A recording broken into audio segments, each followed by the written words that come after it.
You make good money. You really do. More than your parents ever made. More than your grandparents could have imagined. And yet, every time payday comes, it's gone before you've even had a moment to breathe. You scroll Instagram and you see people living lives you can barely recognize. Trips, apartments, dinners, cars. And you think, where does all my money go? Here's the terrifying part. You're not alone. Not even close. In 2024, nearly 60% of Americans were living paycheck to paycheck. Some of them were earning 6 figures. Let that sink in. 6 figures. And still, one emergency away from collapse. This isn't a video about budgeting. This isn't going to tell you to stop buying coffee. This is about something far deeper, far darker. This is about why the system you live inside, the culture, the psychology, the invisible forces around you, was designed to keep your wallet empty and your heart full of things you don't really need. Before we proceed, please kindly engage by subscribing and pressing the like button, and also make sure to watch till the end and leave a comment. Imagine a 28-year-old named Marcus. He just landed his first real job, $75,000 a year. He worked for this. He sacrificed for this. He finally made it. And so naturally, he upgrades his apartment. He buys a nicer car. He gets better clothes because, well, he's a professional now. He eats at better restaurants. He takes a trip to celebrate. And every single one of those choices felt completely reasonable. This is called lifestyle inflation, and it is one of the most elegant traps ever built. Here's how it works. Every time your income rises, your spending rises to match it, sometimes faster. The gap between what you earn and what you spend, it never closes. It stays exactly the same. But here's the part nobody tells you. Lifestyle inflation isn't just a financial habit. It's a psychological response. Your brain connects spending with identity. A nicer apartment isn't just an apartment. It's proof to yourself and to everyone watching that you made it. The car isn't transportation. It's a signal.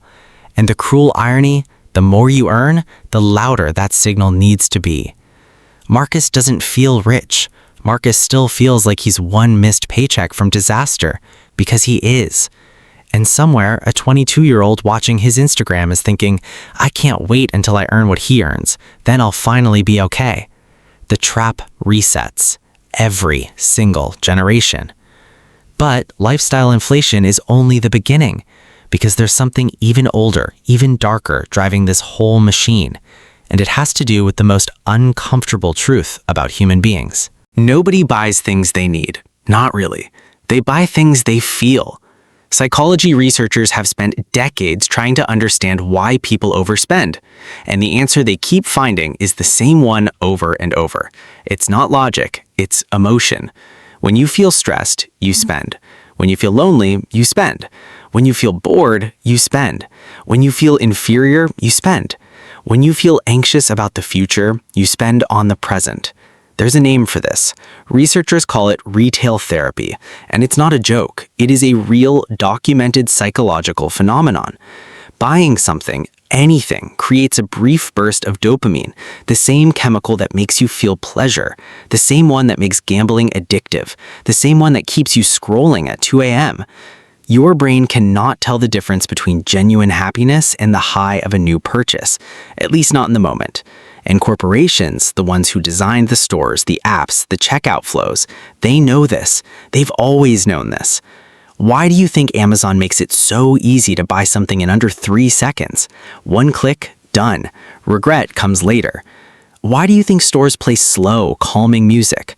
Why is the layout designed to make you walk past everything you don't need to reach what you came for? None of it is accidental.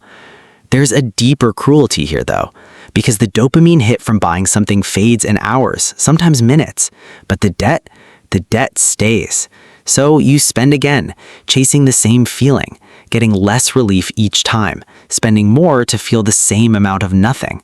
But it gets worse, because you're not just fighting your own brain, you're fighting 3.5 billion people's highlight reels. In 1950, the average American compared themselves to about 150 people. Their neighbors, their coworkers, their family on Sunday dinner. Today, you compare yourself to millions, every day, all day. The social media feeds you scroll aren't just entertainment. They are, at a deep neurological level, a comparison machine. And the human brain was never built to handle this. Here's what your brain does when you scroll. It finds a reference point. It looks at the lives of others and it asks a question it was designed to ask. Am I doing as well as the people around me? For most of human history, that question had a sane answer. You were surrounded by people at roughly similar levels. The question kept you grounded, motivated, social. Now the answer is always no, because the people in your feed aren't average. They're the most beautiful, most successful, most curated versions of the top 1%. And your brain, the same brain that evolved on the savannah, doesn't know the difference. The result? Chronic low-grade inadequacy, a constant background hum of I'm not enough, I don't have enough, I need more. And so you spend. Not because you need it, but because spending makes the hum go quiet for a little while. There's a term for this. Economists call it positional spending. You don't buy things for their utility, you buy them for their position, what they say about you, what they communicate to others, what they silence in your own head. The expensive sneakers aren't for your feet, they're for the part of you that needed to be seen. The luxury bag isn't for carrying things, it's armor against feeling ordinary. And the most devastating part? The people seeing your purchases, your followers, your coworkers, your friends, they're too busy worrying about their own status to even notice. You're going broke to impress people who are too broke and stressed to care.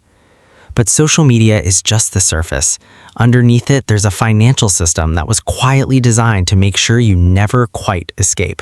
Here's something they never taught you in school, and I want you to think about why they never taught you this.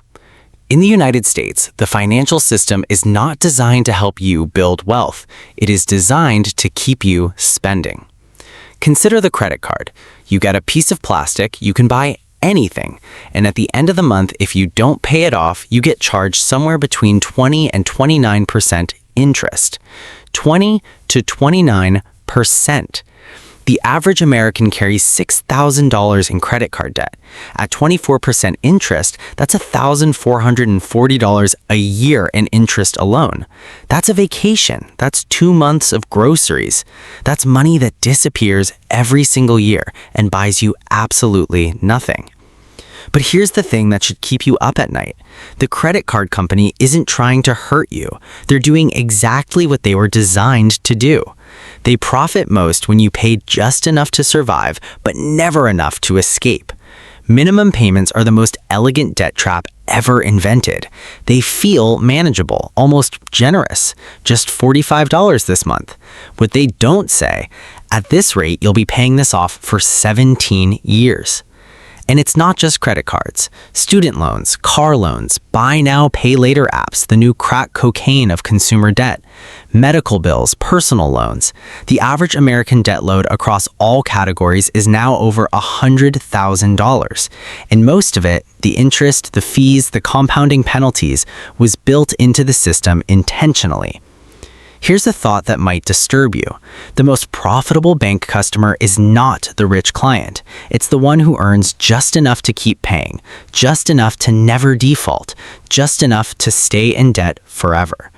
You aren't a customer, you're a revenue stream. But even this isn't the whole picture, because the debt trap has a partner, something that disguises itself as convenience, something you pay for every single month automatically without even thinking about it. Quick exercise. Right now, without looking at your bank statement, how many subscriptions are you paying for? If you're like most Americans, you guessed 9 or 10. The actual average is closer to 19. $9.99 here, $12.99 there, $6.99 somewhere else. Each one feels small. Together, they add up to $300, $400, sometimes over $500 a month, over $5,000 a year for things most of us barely use. The subscription model was the most brilliant financial invention of the last 20 years, not because it's useful, because it's invisible. When you pay once, you feel the loss. When you pay monthly, automatically, silently, your brain barely registers it. It's designed to slip past your awareness. Researchers call this the subscription amnesia effect. We consistently underestimate what we're spending on recurring charges by almost 40%. $40 we knowingly spend on dinner, we remember it. $40 a month on a streaming service we haven't opened in 6 months, we didn't even know it was still there. Companies designed their cancellation flows to be as difficult as possible. Hidden menus, are you sure screens, guilt trip copy. That's not an accident. That's engineering. Every dollar that exits your account without your awareness is a dollar they earned through your inattention. And while subscriptions quietly drain your account in the background, the biggest expense most Americans face isn't subscriptions or credit cards or even food. It's the roof over their head. And that system is more broken than most people dare to admit. In 1970, the average American spent about 25% of their income on housing. Today, in most major cities, that number is closer to 40, 50, even 60%. Think about what that means. Before you've bought groceries, before gas, before your student loan, before your phone bill, half your paycheck is already gone. In 1980, a 30-year-old could reasonably save enough for a down payment in 2 or 3 years. In 2024, in cities like San Francisco, New York, or Austin, at the median income, it would take over 40 years to save a down payment. 40 years, by which time you'd be retired, by which time the house would cost twice as much. And so millions of Americans don't buy. They rent, month after month after month, building no equity, building no wealth, just paying someone else's mortgage forever. Here's what makes this psychologically devastating. Home ownership in America was the single biggest vehicle for middle-class wealth creation. For decades, it was the primary way ordinary families built something to pass down.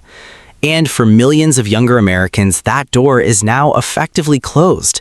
Not because they're irresponsible, not because they're buying too much avocado toast, but because housing prices, investor speculation, and stagnant wages created a wall they cannot climb. You can do everything right and still never own the ground beneath your feet. But here's the part that connects all of this, the part that makes the whole system hum. It's not just the debt, it's not just the rent, it's not just the subscriptions, it's the psychological exhaustion that all of it produces, and what exhausted people do with money. There's a concept in psychology called decision fatigue. The more decisions you make throughout the day, the worse your decision-making becomes by evening. Judges in studies were more likely to grant parole in the morning. Doctors were more likely to order unnecessary tests by 4 p.m. And regular people? They spend more, eat worse, and resist impulses less when they're tired. Modern work culture is the perfect machine for producing exhausted spenders. You work long hours, in person or remotely, where the boundary between work and life has dissolved completely. You're reachable 24 hours a day. You're expected to be always on, always available, always performing. And you come home depleted, mentally drained, emotionally empty. And when you're empty, you fill yourself with things. Food delivered to your door, something shiny from Amazon, a streaming binge to numb the noise in your head.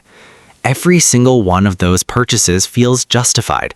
I worked hard today. I deserve this.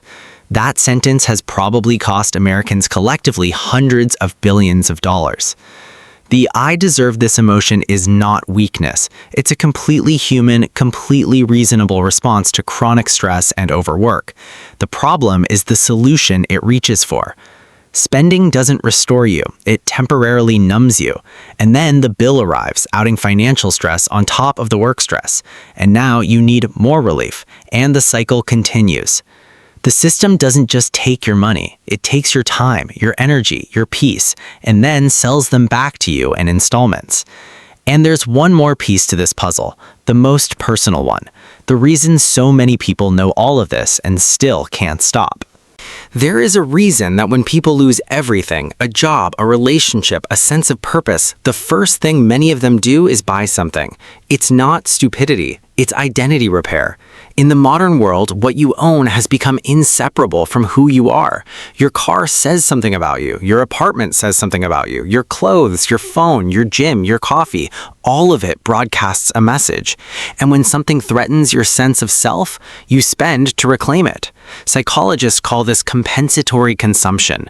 When something in our identity feels threatened or incomplete, we reach for objects that signal the identity we want people to see. The person who feels powerless at work buys an expensive watch. The person who feels invisible buys something that makes them visible. The person who fears they're falling behind buys the thing that proves they haven't. It's not vanity, it's vulnerability, and it is perfectly, ruthlessly exploited by every marketing department in the world. Because you're worth it. Treat yourself. You've earned this. Don't you deserve the best? These aren't just slogans. They're psychological lockpicks. They target the exact insecurity you're trying to hide, and they offer a product as the solution. The product never solves the insecurity. That's not what it was designed to do. It was designed to temporarily soothe it, so you come back and buy again and again and again. They are not selling you products. They are selling you a version of yourself you'll never quite reach. And so we arrive at the final, most important question. If you know all of this, and now you do, why is it so hard to escape? Because it's not just about money. It never was. When people overspend, they're not failing at finance. They're trying in the only way they know how to feel okay, to feel worthy, to feel like they matter, to feel like they're keeping up, to feel less alone. Modern life is lonely. Modern work is dehumanizing. Modern social media is a daily reminder that other people's lives look better than yours. And modern consumerism offers 1,000 small solutions to the one problem it can never solve. The antidote isn't budgeting apps or financial literacy courses. Those help, but they're not the root. The root is learning, slowly, painfully, against the entire weight of modern culture, to separate your worth from your wallet. To find enoughness that doesn't come with a receipt, to build a life that feels real, not one that looks good in a feed nobody really watches. That's the work, and it's harder than any budget spreadsheet because it requires you to ask, what am I actually trying to feel? And then, is there a way to feel that without spending?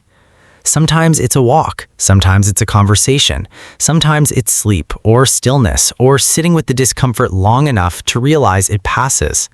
You are not broke because you're bought with money. You're broke because you live inside a system that profits from your insecurity, that was built to intercept every dollar between your paycheck and your peace. Knowing that doesn't fix everything, but it does change the game. Because you can't fight an enemy you can't see, and now you can see it. Every generation is told a version of the same lie. Work harder, earn more, spend freely. You deserve it. And every generation arrives at the same place. Tired, behind, wondering what happened. But awareness is a beginning, not a solution, a beginning. The moment you see the trap is the moment you stop walking into it automatically. You may not be able to change the price of rent overnight. You may not be able to erase your student loans by morning. You cannot opt out of inflation or corporate psychology entirely. But you can become harder to manipulate. You can pause before the purchase. You can ask the question they don't want you to ask. What am I really trying to buy, and do I actually need it? That question, that tiny, inconvenient, powerful question, is worth more than any raise they'll ever give you. They built the cage with your money. The key was always the question you forgot to ask. If this video is helpful to you, please like and subscribe to encourage us to make more videos like this.